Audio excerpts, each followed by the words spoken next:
Hello. The third book that I chose to do for my inquiry project on the Inklings is A Brief Guide to J.R.R. Tolkien, the unauthorized guide to the author of The Hobbit and The Lord of the Rings by Nigel Cawthorne. As you can see here, it is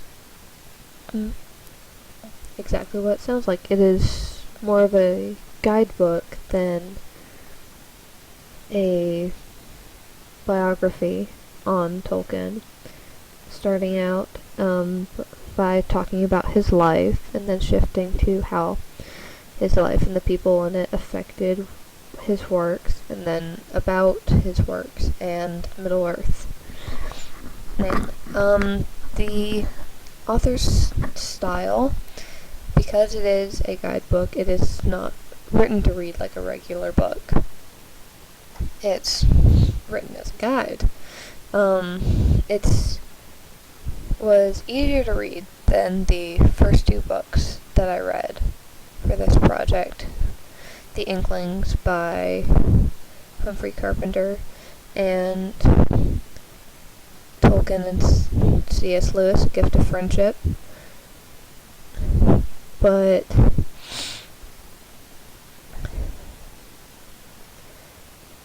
it was also not as helpful because it was mostly a guide to Tolkien. For example, it has 3 chapters on his life and 7 on his creations.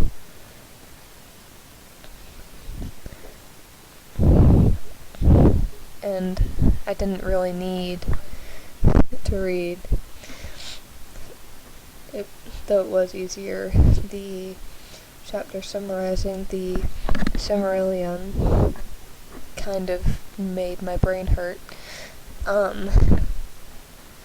As far as the subjects discussed, as I said, 3 chapters on his life, 1 on his upbringing, 1 on mostly writing The Hobbit, Lord of the Rings, and the Silmarillion, and then 1 on Oxford life and the Inklings, and how that affected his writing, while the other 7 are summaries of The Hobbit, The Lord of the Rings, and the characters and the languages and the different types of creatures, and there's even a chapter on the filming of The Lord of the Rings. This is Tolkien in his young life, which might show up in the first chapter of this, Portrait of an Artist as a Young Hobbit. That's him a little bit older there, and Tolkien looks very hobbitish there, but as I said, it talked more on his books than his life. There wasn't really an awful lot of new information that I got. It was more of a guide to what he wrote than on his life. So though one chapter is titled The Inklings, there's very little on the actual Inklings. It mostly just mentions them, most on page 57.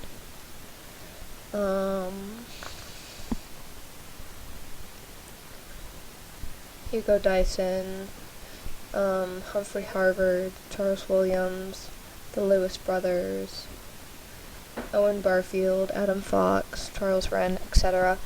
But it mostly talks about his friendship with Lewis and then with Williams affecting his writing.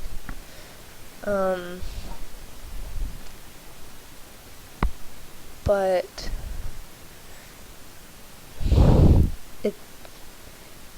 it was not helpful information. There was a lot of stuff that I had already seen before. The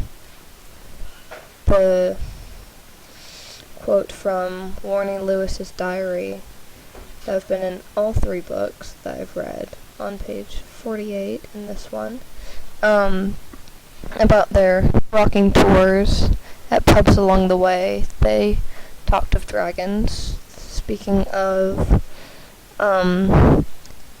Jack and Warnie Lewis, as well as Toolers. And then the other quote that stood out in all three.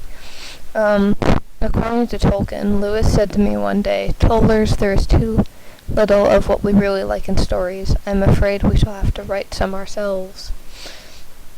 So there's that.